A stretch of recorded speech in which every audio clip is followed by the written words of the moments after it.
আমার স্নেহের সকল ছাত্রছাত্রীকে রাজু স্যার ম্যাথ সলিউশনে স্বাগতম। আজ আমি তোমাদের কোষে দেখি 11 নম্বর থেকে শুরু করে অঙ্কগুলো শেখাবো। আমি এর আগে পার্ট 1 এবং পার্ট 2 এ আগের অঙ্কগুলো সুন্দরভাবে শিখেছি। তোমরা চাইলে সেগুলো দেখে নিতে পারো প্লেলিস্ট থেকে। আজকে আমি তোমাদের খুব সুন্দরভাবে সঠিক নেমে এবং সহজ পদ্ধতি অঙ্কগুলো শেখাবো। তোমরা পুরো ভিডিওটা ভালোভাবে দেখবে, নয়তো বুঝতে পারবে না এবং বেশি দিন মনে রাখতে পারবে না। চলো শুরু করি। তোমরা অঙ্ক বোঝার সময় অবশ্যই কিন্তু পাশে বই রাখবে, তাতে তোমাদের বুঝতে সুবিধা হবে। আমি শেখাবো তোমাদের কোষে দেখি 11 অঙ্ক। 11 নম্বর লিখে দিলাম। এবার দেখো প্রশ্নে কি করতে বলা হয়েছে। প্রশ্নে বলা হয়েছে সময় মতো বিদ্যুতের বিল জমা দিলে 15% ছাড় পাওয়া যায়। সময় মতো বিল দিয়ে আমার কাকিমা 54 টাকা ছাড় পেলেন। বিদ্যুৎ বিলের পরিমাণ কত ছিল হিসাব করে লিখি। দেখো তোমাদের খুব সহজ নিয়ে শেখাবো, বুঝো। প্রথমে লিখব গণিতের ভাষার সমস্যাটি হলো। গণিতের ভাষায় সমস্যাটি হলো। তো এদিকে লিখব বিদ্যুৎ বিলের পরিমাণ। তো এখানে লিখব বিলের পরিমাণ মানে টাকাতে হিসাবটা করতে হবে। আর এখানে লিখব বিদ্যুৎ বিলের ছাড়। তো লিখব বিলে ছাড়, এটাও লিখব টাকাতে কিন্তু। এবার দেখো, তো শতকরায় তো 100 টাকায় ছাড় কতটি পাওয়া যাচ্ছে? 15 টাকা কিন্তু।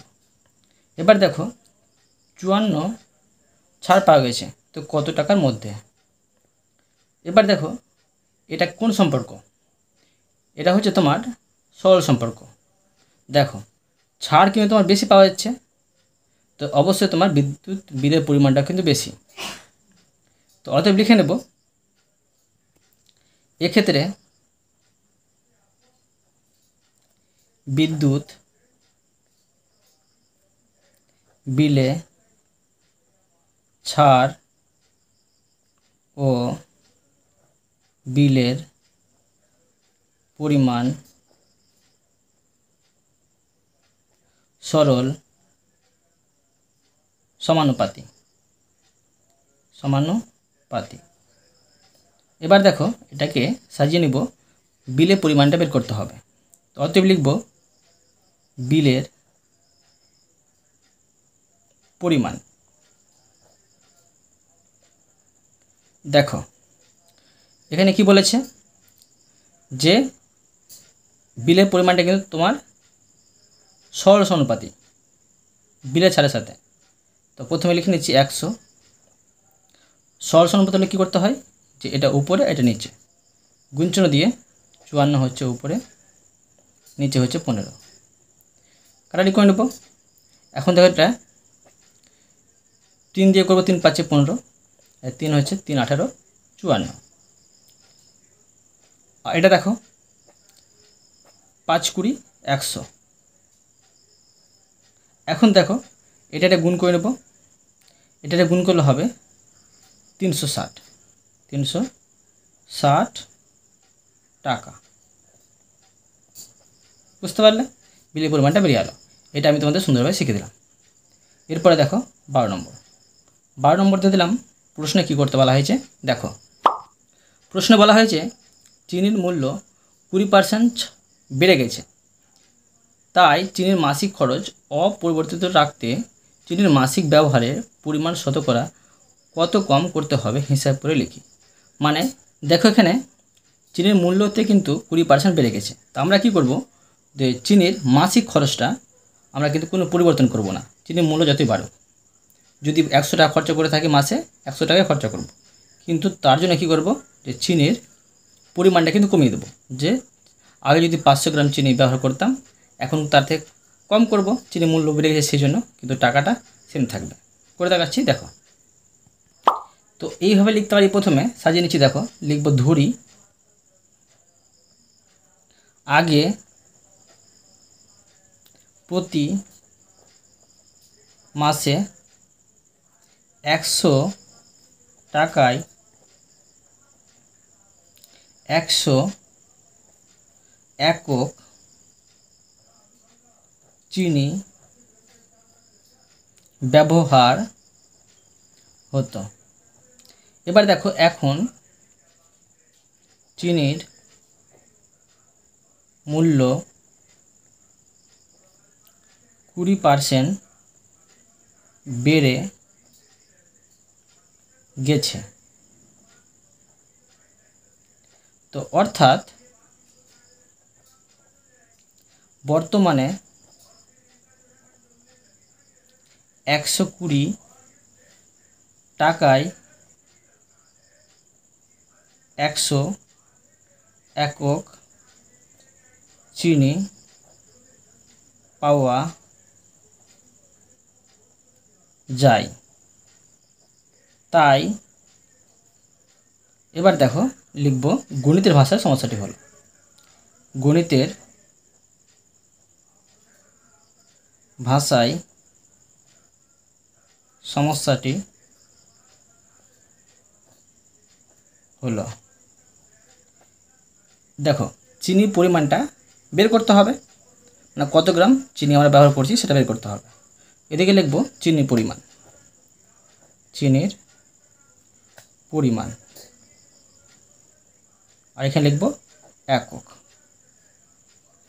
গ্রাম কিলোগ্রাম কিছু বলেনি সেজন্য একক। এদিকে লিখব চিনির দাম, চিনির দাম, আর এখানে লিখব টাকা। দেখো যদি 100 একক চিনির মূল্য যদি 120 টাকা হয়, তো 100 টাকায় কত একক চিনি পাবো সেই হিসাবটা বের করতে হবে। তো এখানে দেখো চিনির দাম যদি কমে যায়, এখানে দেখো 120 আর এখানে 100, তো তোমার চিনির পরিমাণটা তোমার কী হবে, কমবে। এটা হয় তোমার সরল সমানুপাতি। লিখে নেব এক্ষেত্রে চিনির দাম, চিনির দাম ও চিনির পরিমাণ, পরিমাণ সরল সমানুপাতি, সরল সমানুপাতি। এবার দেখো কী বের করতে হবে, চিনির পরিমাণ। তো লিখে নেব অতএব চিনির পরিমাণ সমান 100 লিখো প্রথমে, এটা হচ্ছে তোমার সরল সমানুপাতি। তো কী করতে হবে, 100 উপরে আর নিচে হচ্ছে 120। দেখো 0 0 কেটে দেবো, 0 0 কেটে দিলাম, আর এটা যাবে ধরো 4 দিয়ে যাবে, 3 4 12, আর ধরো এটা যাচ্ছে 4 দিয়ে যাচ্ছে, 4 25 100। এখন দেখো উপরে কত থাকছে, 25 10 হচ্ছে 250, আর নিচে থাকছে 3, এটা হচ্ছে তোমার একক। বুঝতে পারলে? এবার দেখো লিখব দেখা যাচ্ছে, দেখা যাচ্ছে খরচ অপরিবর্তিত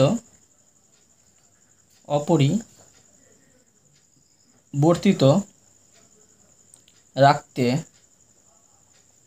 হলে চিনির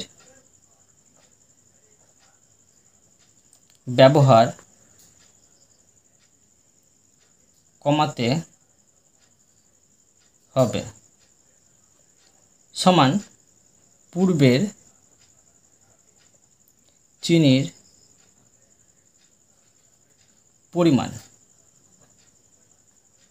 পরিমাণ বিয়োগ বর্তমান চিনির পরিমাণ। দেখো সমান চিনি ব্যবহার কমাতে হবে, তো পূর্বের চিনির পরিমাণ। তো ধরো পূর্বে কত ছিল, 100 গ্রাম, 100 একক চিনি ব্যবহার করতাম। তো এখন বর্তমানে কত একক চিনি ব্যবহার করছি, 250/3। এটা বিয়োগ করে নেব, এটা কী করতে হবে, ভগ্নাংশের বিয়োগ করতে হবে। তো এর নিচে 1 আছে, 1 আর 3 লসের করে 3 হয়, আর এই 3কে এর নিচে 1 দিয়ে ভাগ করলে হয়, 3 1 কে 3, 3ই বেরোচ্ছে, আর 3-এর সাথে এটা গুণ, মানে 300 বিয়োগ, এবার দেখো এই 3কে 3 দিয়ে ভাগ করলে 1 হয়, 1কে 250 দিয়ে গুণ করলে হয় 250। এবার 300 থেকে 250 বাদ দিলে হয় 50 আর নিচে 3। এটা দেখো পূর্ণ করলে হয়, মানে ভাগ করে পূর্ণ করলে হয় 16 পূর্ণ 2/3 একক, হ্যাঁ একক, বা লিখতে পারি 16 পূর্ণ 2/3%। বুঝতে পারলে? এটা তোমাদের আমি সুন্দরভাবে শিখে দিলাম। এরপরে দেখো 13 নম্বর। 13 নম্বর দিয়ে দিলাম। প্রশ্নে কী করতে বলা হয়েছে দেখো। প্রশ্ন বলা হয়েছে জল জমে বরফ হলে আয়তন 10% বৃদ্ধি পায়। এই বরফ গলে জল হলে আয়তন শতকরা কত হ্রাস পাবে হিসাব করে লিখি। তো আবার তোমাদের আমি সুন্দরভাবে শেখাচ্ছি, মন দিয়ে বোঝো। তো 12 নম্বর অঙ্কের মতো এটাকে প্রথমে সমাধান করে নিচ্ছি। লিখব যে জলের আয়তন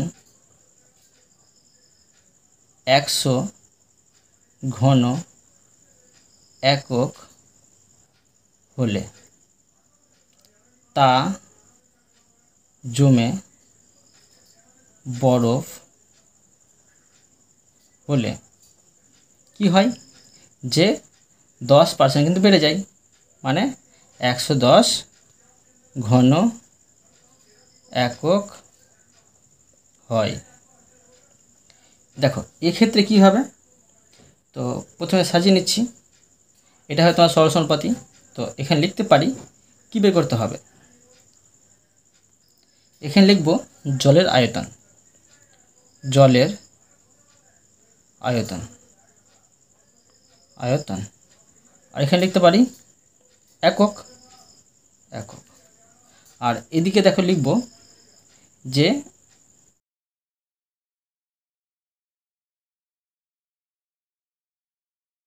দেখো এখানে জলের আয়তন যদি 100 হয় তো বৃদ্ধি পেয়ে কত হচ্ছে 110, 110। বুঝতে পারলে কি না? এবার দেখো যদি 100 যদি আয়তনটা হয়, তো এখানে মানে জলের আয়তনটা কত কমেছে সেটা বের করতে হবে। তো এটা তোমার হবে সরল সমানুপাতি, এদিকটা কমছে মানে এদিকটা কমবে। তো লিখে নেব এক্ষেত্রে ও জলের আয়তন, আয়তন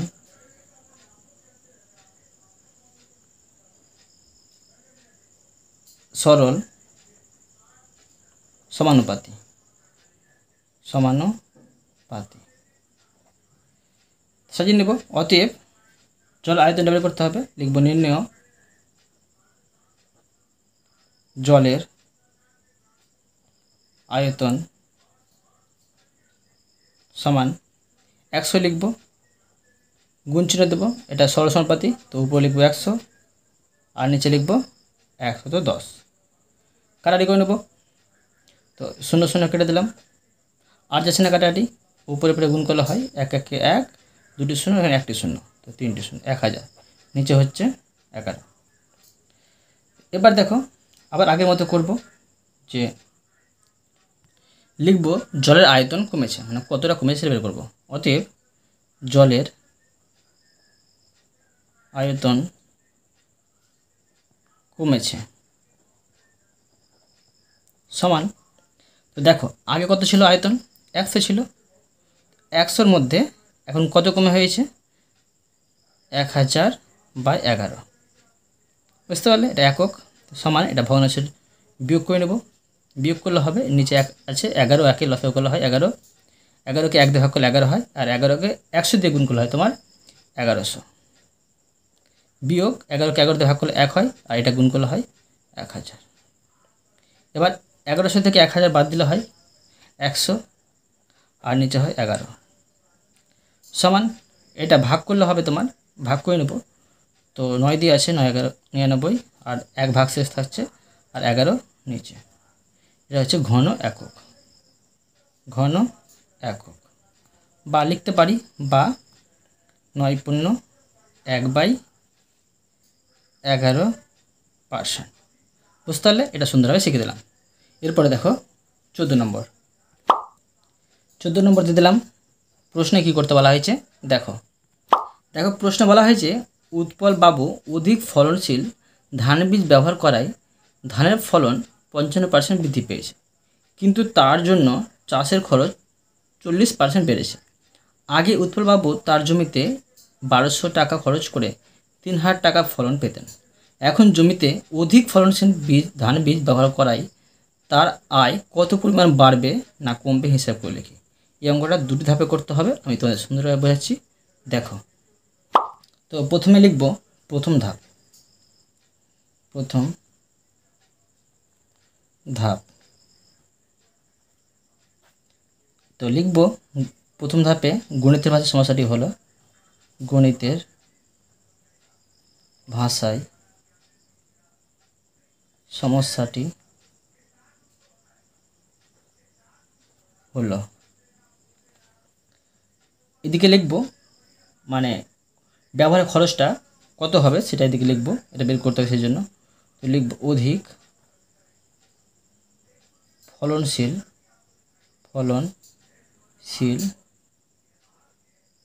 বীজ ব্যবহারের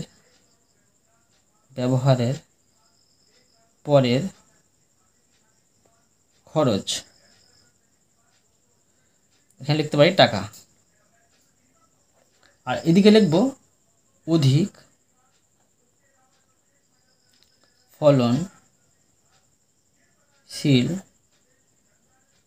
ব্যবহারের আগের খরচ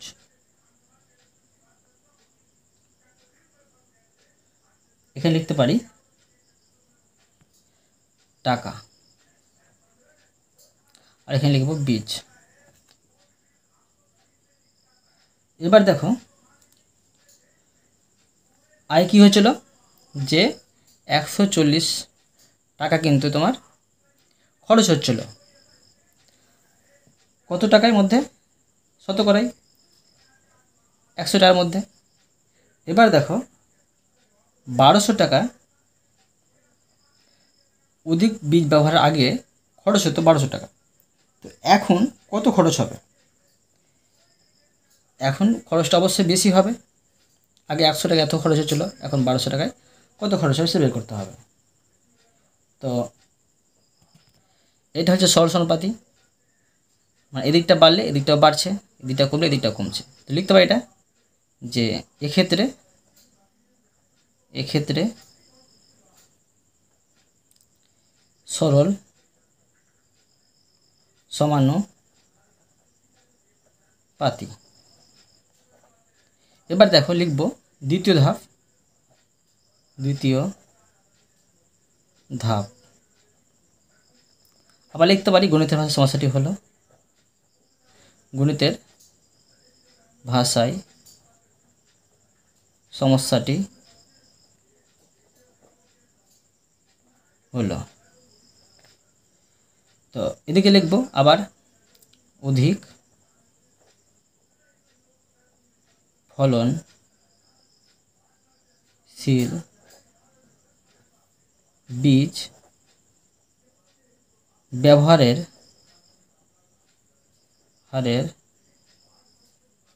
পরের ফলন, আর এখানে লিখব টাকা। আর এখানে লিখব অধিক ফলনশীল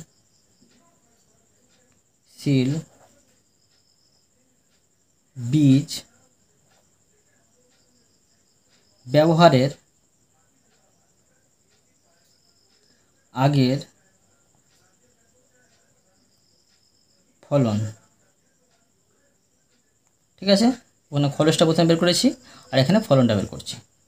আর এখানে লিখতে পারি টাকা।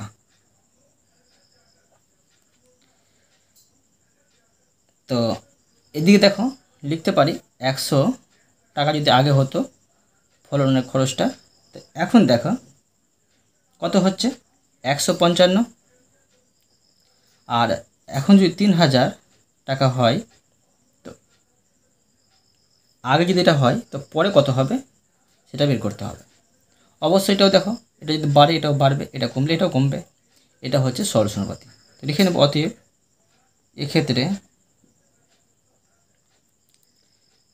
সরল সমানুপাতি।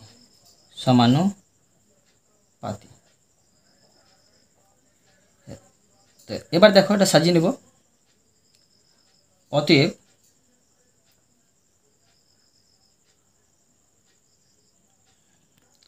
প্রথম ধাপের বর্তমান খরচটা বের করে নেব। তো লিখব, অতএব প্রথম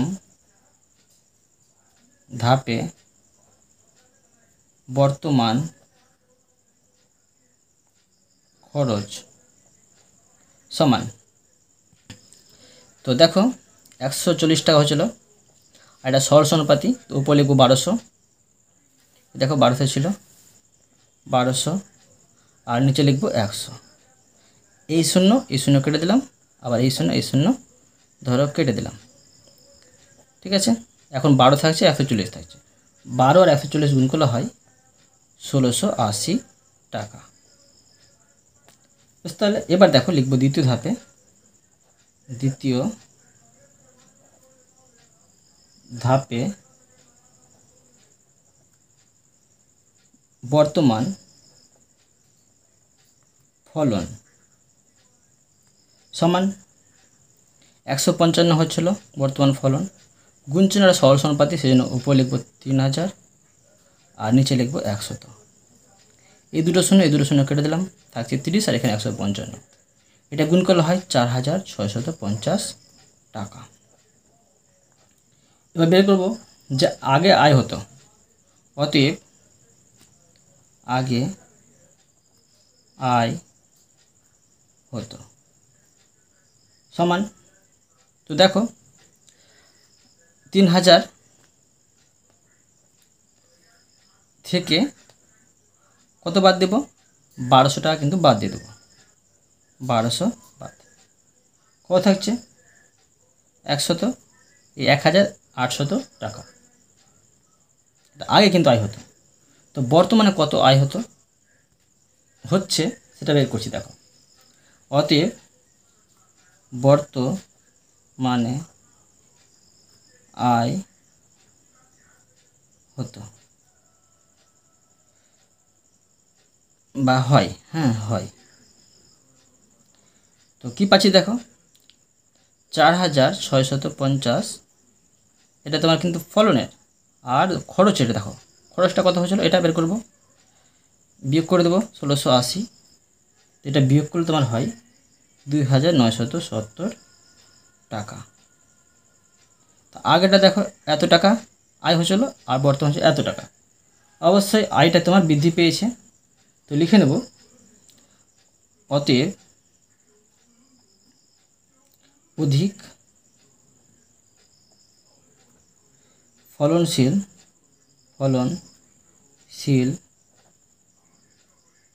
বীজ ব্যবহারের